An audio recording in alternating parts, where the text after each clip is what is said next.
Jamaat, NCP ও AB party এক হয়েছে। তারা বলছে এটাকে জোট, আসলে তারা কোনো জোট নয়, কারণ এবি পার্টি ও এনসিপি জামায়াতেরই অংশ। এতদিন তারা কৌশলগত কারণে ভিন্ন নামে ভিন্নভাবে কাজ করেছে, কিন্তু এখন সময়ের প্রয়োজনে এক হয়েছে। আর তাদের প্রধান পৃষ্ঠপোষক সুদি ইউনূস। দেখুন এ ব্যাপারে এনসিপি নেত্রী কি বলছে।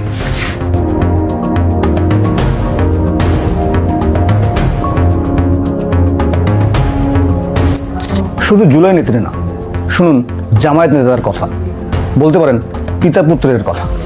ফেসবুকে স্ট্যাটাস দিয়ে বলেছে, আমরা সংস্কার, অংশীদারিত্বের রাজনীতি, দেশ গঠন, অভ্যুত্থানে কোনো ভূমিকা রাখিনি। আরে বাবা, তোমরা নতুন ছাত্রদের দল, রাজনীতিতে জামাত ইসলামের সাথে পাল্লা দিতে গেলে আরো বহু দূর যাইতে হবে।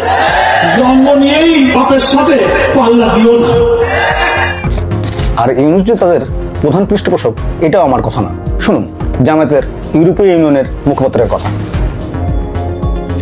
ইউনূস সাহেবের কিন্তু এই আন্দোলনে অনেকেই জানেন না, ওনার কিন্তু একটি বড় ভূমিকা ছিল। উনি, আমি অন এয়ারে কথা বলছি, উনি একটি লবিং ফার্ম হায়ার করেছিলেন।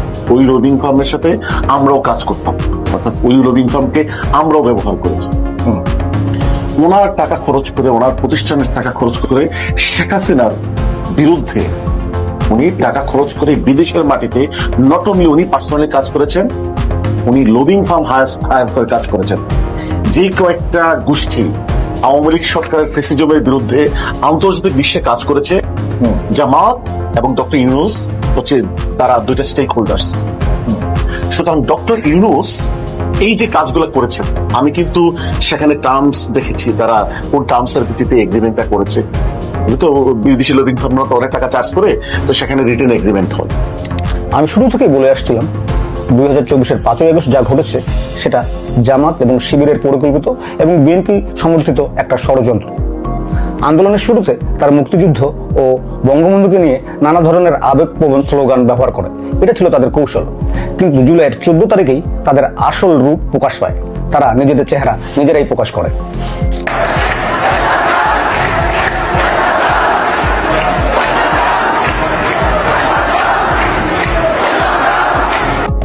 এবং এটাও এখন অস্বীকার করছে না এনসিপি নেত্রী।